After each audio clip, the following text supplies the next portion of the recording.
ขนบล็อกลงก้อนพี่น้องเลยโอ้พุ่นน่ะตีรถเบอร์นี่จะเติมบ่คอยมาเอาเมื่อกี้กับพี่น้องเลยเนาะพวกทางหน้าถึงเงิงร้อยก้อนหนึ่งกับพี่น้องเลยเนาะร้อยปลายก้อนหนึ่งกับอันนั้นสิแกยังได้นี่แกท่านี้ก็เบิดแหละรถกันเนาะ ก็แล้วมันนักเนาะแล้วดินมาเนาะดินมันนักเลยพี่น้องมันคือแนวอื่นเนาะแกเนี่ยมันนักมันกันนักคือว่าแหละเนาะมันมวนรถเฮาบ่ได้แบบว่าไปตกแต่งเพิ่มแหนบเพิ่มอย่างแบบว่ามาบรรทุกนักโดยเฉพาะนะคือรถสายบรรทุกเพิ่นแบบไปเสริมแหนบไปเสริมนั่นนี่มาใส่มันก็เอาแก่ของเล็กๆน้อยๆมันก็คือบ่นักกันนะ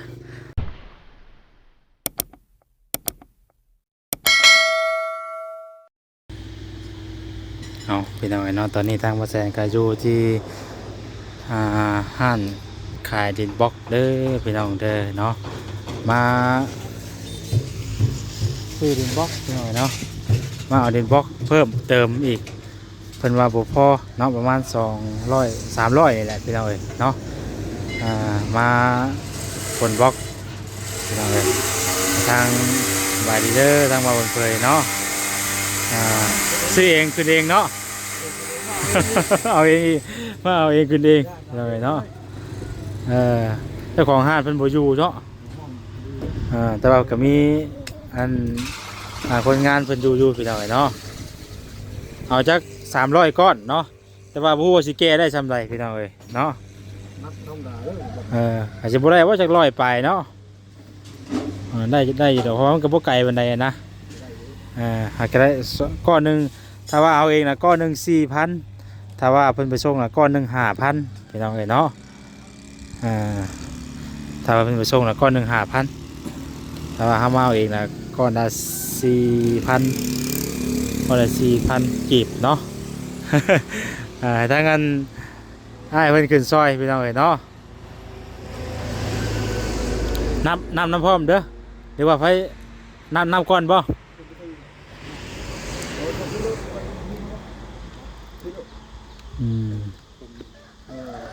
ไปเลี้ยงคนขึ้นให้ไอ้เป็นไปเลี้ยงอะไรเพื่อนเจ้าเป็นนับเจ้าเลี้ยงเลยก็ได้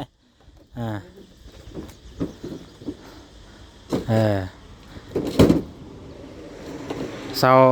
ใส่เท่าที่ใส่ได้พี่น้องเนาะลองใส่ลองเบิ่งใส่แถวหนึ่งมันเท่าไรนะใช้แบบไรตัวนี้นั้น36แล้วมีปลายมันอีก6ก้อนแล้วมี4จุแล้วเป็น150แบบจุกชีบ่แต่ว่าเอายองตัวนี้นะยองที่ไว้มัน150ร้อยบ่คำว่ามาอีกมัน150เป็นบ่บริเป็น300ตัวนั้นเราขึ้นไม่ได้ขึ้นได้6ก้อนขึ้น6ก้อนมีแต่ขึ้นมานี่ขึ้นมานี่ขึ้นมานี่ก็เป็นขึ้นมานี่ครับแล้วพอดีคำว่าเอาเบิด2เที่ยวเนี่ยเป็น300บ่แม่นบ่อ๋อตัวบ่ได้น้อยได้ผมเนี่ยเป็นตันรอไปจากนี่พี่นี่มันเป็นชั้นตัวนี้นี่โอ้บ่ได้น้อยไปได้เด้อนี่บ่ได้แล้วรถข่อยแก้เฮาบ่ได้แล้วกันเอาซ้ำแถวนึงกันแหละเฮาใส่เบิ่งก่อนซ้ำแถวนึงก่อนแหละเฮามารอบหน้าแล้วก็จังแก้ไปให้เพิ่นอีกเนาะเอาซ้ำแถวไล่จังได๋เฮาก็มาแล้วนะเขาว่าสิให้เพิ่นไปส่งก็เพิ่นบ่ส่งเนาะคันแม่นว่ามันน้อยเนาะ500ขึ้นไปน่ะเป็นส่งเนาะคือเฮาว่าสิพอได้บาดนี้ ก็เลยเอาแต่300อย่างนะพี่น้องมันก็สิพอแล้วนะครับเฮาเอาไปหลายมันก็เดือซื่อๆนะได้อีกอยู่2ก้อนได้ใส่อีก2ก้อนข้างนี้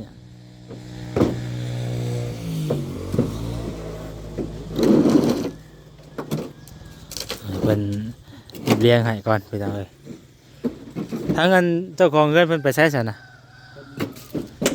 ไปขายอึ่งบ่ขายอึ่งโอ้คนโตแห้งอีติทางนี้เนาะ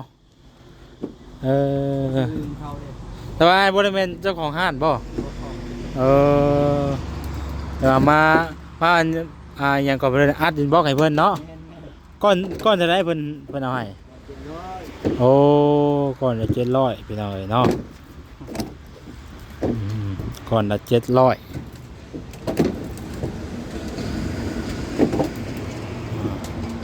ก้อนละ700เพิ่นให้ครับเมื่อ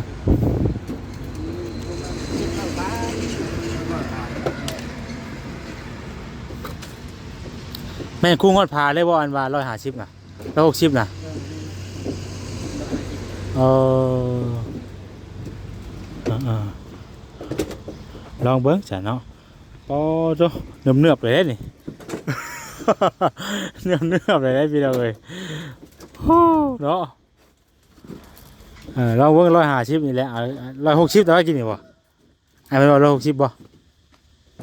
เดี๋ยวนึง50 150 เอา150 2แถวก็บ่300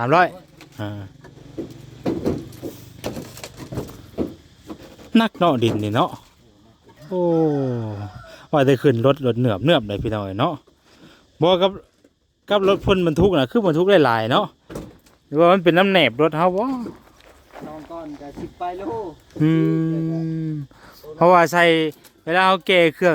หน่อยเดียวนึงกันคือว่านักเอาใช่เอาว่านะ เอาบ่เอาขึ้นนะพุ่นพอได้เท่านี้น่ะเท่านี้พอแล้ว ยามันใจ โอเคแล้วเท่านี้แล้วมันวางสลุมเลยบัดหมอบอกว่าเขาเพิ่นก็ได้ไอ้มันสิไปมันสิขูดนั่นน่ะนะวางลงมาลุมรถบัดนี่โอเค เอาไปจัก150 บัดอยู่ดอก150บ่จะว่ามันบ่เบิดกะบ่เป็นหยังเฮาก็ไล่เอาตามนั่นแหละเบิ่ง150นึงกับปู๊ดดึกกะดิ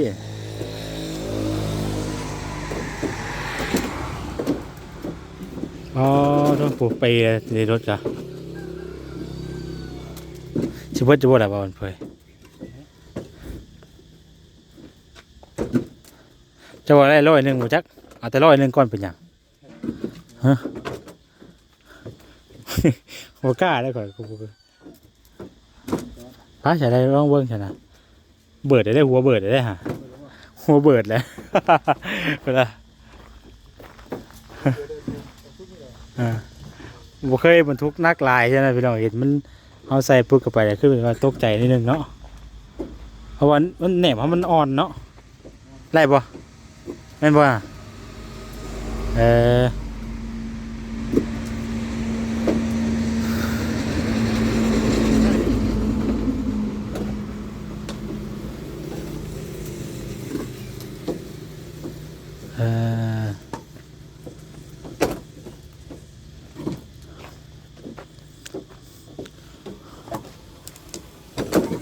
อ๋อเนือบเลย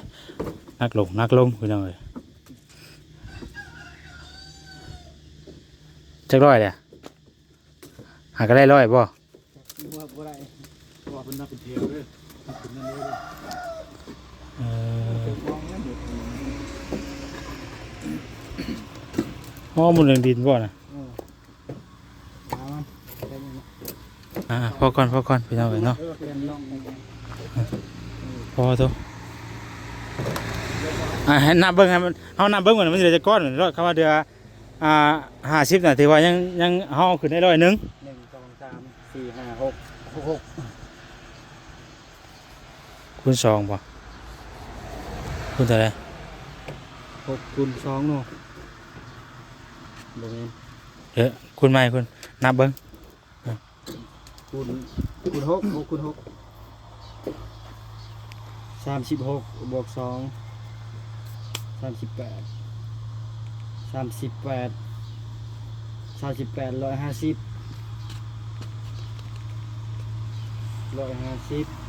ลบ พี่น้องเอ้ยเนาะเอา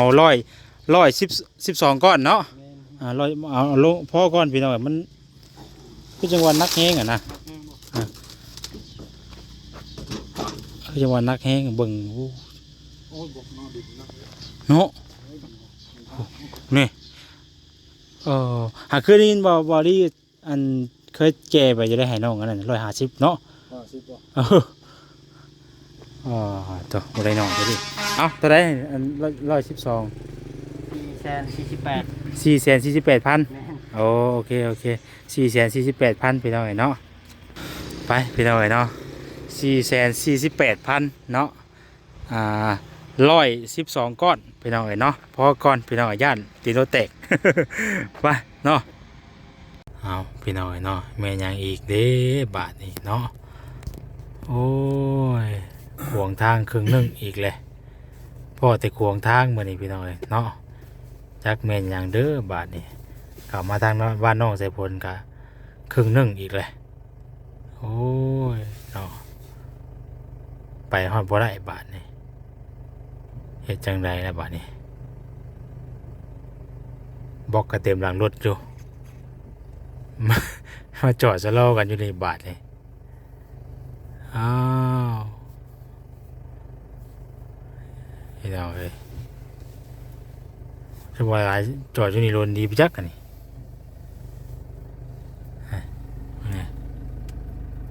เนาะ พระเจ้าเพิ่งก็เบิ่งอยู่เพิ่งก็ถ่ายอยู่ว่ามันเป็นหยัง พวงครึ่งหนึงอยู่เนาะ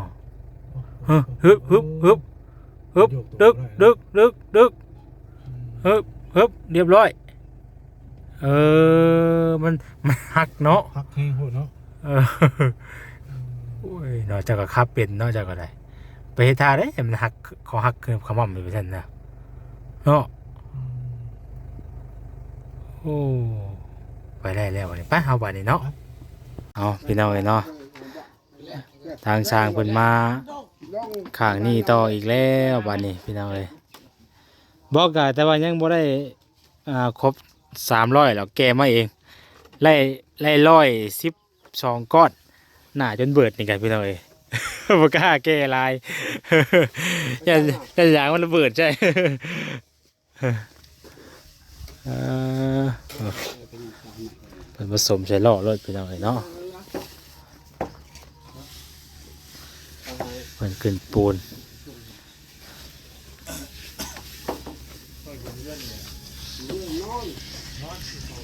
เอาทางสร้างเพิ่นกำลังขึ้นปูนข้างนี้พี่น้องเอ้ยเนาะมื้อนี้ก็คือสิน่าจะแล้วอยู่พี่น้องเอ้ยเนาะมื้ออื่นพุ่นนะบ่แม่นมื้อนี้ได้พี่น้องเอ้ย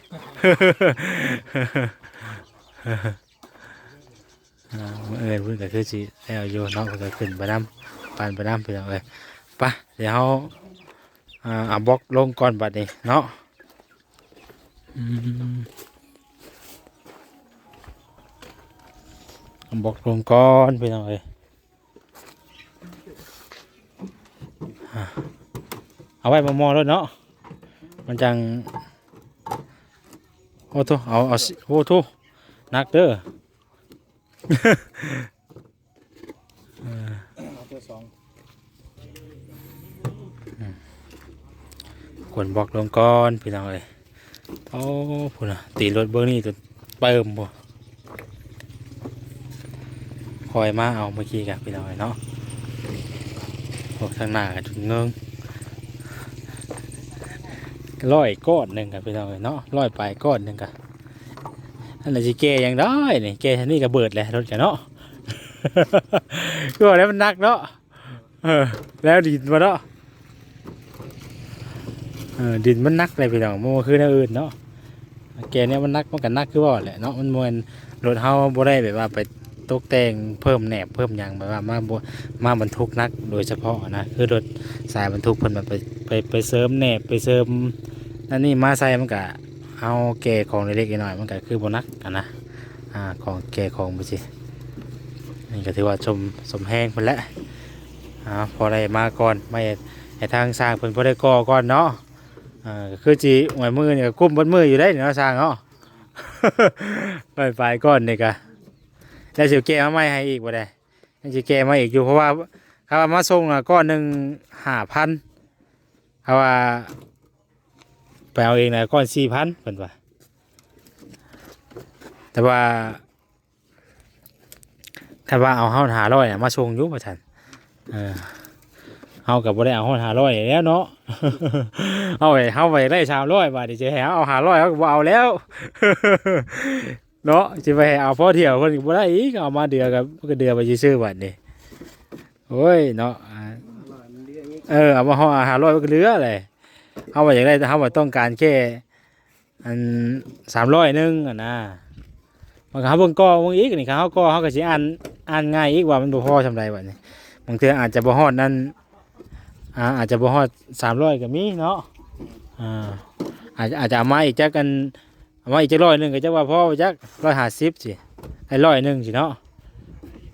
150อาจจะพอพี่น้องเนาะนี่ก็เอามา112ก้อนได้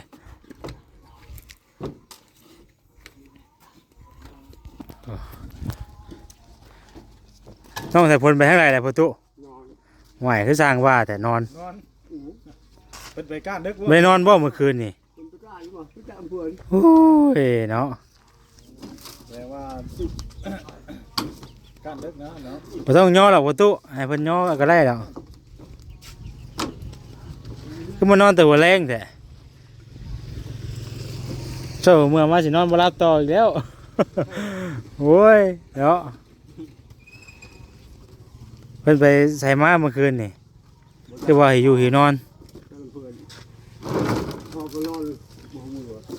โอ้ยเนาะ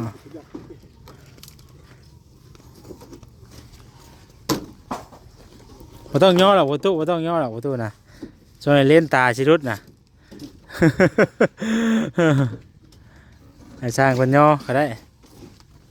เล่นตาอยู่รุดมาน่ะบ่มีเงินพาไปหาหมอได้ประตูเอ้ยต้องบอกพังความเด้พอแล้วบ่ต้องเฮ็ดดอก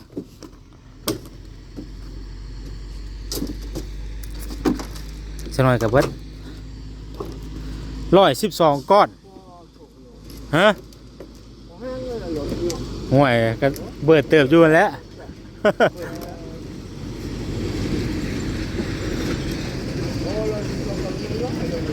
ฮะโอ้มันก็เลิกแล้วเนาะหมวยมันเงียนเด้อสิไปใช้แต่ว่าการไล่อยู่เขาก็แก้มาได้อยู่พี่น้องเขาก็บ่ได้ว่านั่นหรอกมันกระเทินเนี่ยนะกันว่าสิถ้าว่าสิสร้างมากอะก้อน5,000ถูกเอาไปแก้มาเองก็ได้อยู่มันบ่หลายนะก็ไปเที่ยว2เที่ยวเอามาอีกวันหน้าก็พอแหละ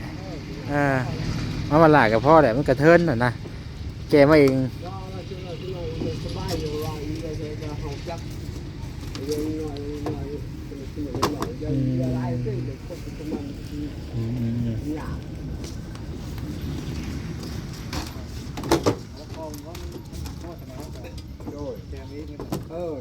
เรือลายละมันเรือลายเลยกับพวกนี้แหละเพื่อเขาก็ว่าตัวนี้เขาก็สิฮู้ว่ามันลูกสิแก้มาหรอกเพราะว่ามันจังสบายเลยมันกระเทินให้เพิ่นแก้มาให้นะเอาแก้มาเองก็ได้อยู่ใส่ซ้ำนี่แหละซ้ำเอามาได้นี่แหละพี่น้องเอ้ยเพราะว่ามันเป็นดินนักเลยโอ้มันคือได้อื่นได้พี่น้องเอ้ยเนาะนี่อันนี้มันก็ปกติเลยนี่ลงซีคิวหลายเนาะฮะโอ้มันเตียงกันเนาะ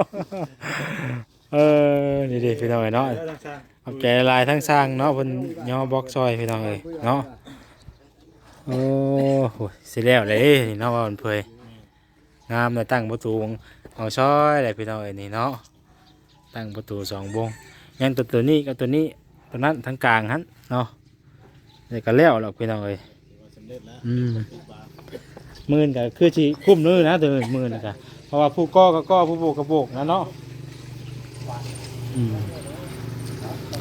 หมดไปกะยาเนาะหมดไปกะยาป้าฉันแล้วบัดบอเซนไปล่างไงเขาเจ้าสีทางออกมันก็เบิ้ลแหละแมนหมดไปกะยา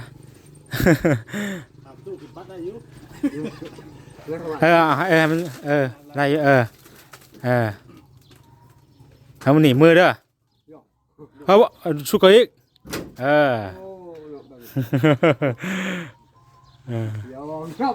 พอดี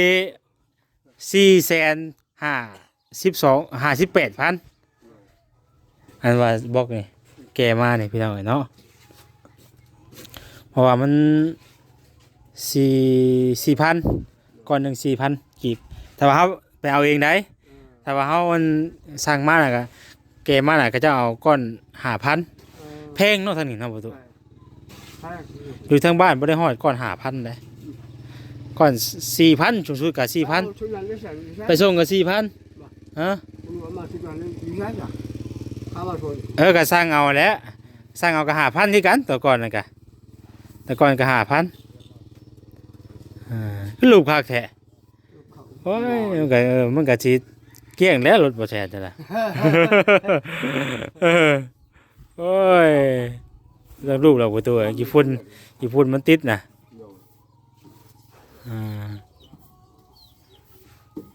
มันติดกี่ฝุ่นไม่ได้ให้กับมื้อนี้กับบ่ได้มีหยังได้ประตูเด้อมาอัปเดตเบื้องเงินเบื้องซ่านนี่แล้วก็สิกลับเด้อสิกลับแล้วก็จังสิบ่ได้มือใหม่ก็จังสิขึ้นมาใหม่เด้อเพราะว่าเฮาก็ต้องสร้างเพิ่นก็บ่ได้มีหยังมีแต่เพิ่นก็ฮู้เนื้องานได้ว่ามีแต่เฮ็ดไปโบกไปเรื่อยๆแล้วก็ก่อหั่นน่ะมื้อใดสิเทพื้นได้หยังอันขาดเดือหยังก็จังซั่นบอกว่าแซ่น้ำเด้อแล้วก็พอโทรหาแล้วมีหยังก็โทรหาโทรบอกขาดเดือหยังก็นี่บอกเขาก็เอามาให้เด้ครับว่าตัวนี้เบิดชุดนี้ก็บ่ใช่ขึ้นพอดีขึ้นมาก็สิแก้มาให้อีกนะสร้างเพิ่นบ่หยุดปีใหม่บ่ฝึกยุคนี้แล้วปีใหม่เชื่อฝึกยุคเล่นยายพูดตกเลยฝึกมายุคกันเหล่าได้กะสิหยุดอยู่แล้วเนาะช่างเนาะเห็นว่าก็ได้บ่ได้มาถือว่ามื้อนั้นหยุดว่ากันไปหน่อยเนาะมันก็เป็นคือว่าอะไรเนาะปีหนึงมีแต่นึงคือเทศกาลปีใหม่สภาพผู้ชาวคุณไปลินแล้วไปทางไหนเด้ประตูช่วยเนาะไปป้าอันแป้งบูชาทางไหนเด้ไปเมื่อไรแล้วเอาเพื่อนนี่แหละเอาเพื่อนนี่เนาะประตูเนาะดินมวนเพื่อนเนี่ยค่อยกำลังใส่พลก็ได้ดินเรื่องนี้ละมันเขาว่าเฮ้ยมาลินนี่ด้วยบุษการโอ้ยสิ่งยังวะโอ้ยมาลินกับบรรยากาศลินนะยันบันมุมเมาเลยจับนี่รับนั่นยันเชียร์ให้ที่ฉันนี่ผมว่าแล้วผมเสียมูแล้วคุณของมันคนยังนอนฉับกำลังโบกไปหน่อยเนาะคลายไอ้เสลียวตู้เคยประตูนี่เนาะไว้ขนาด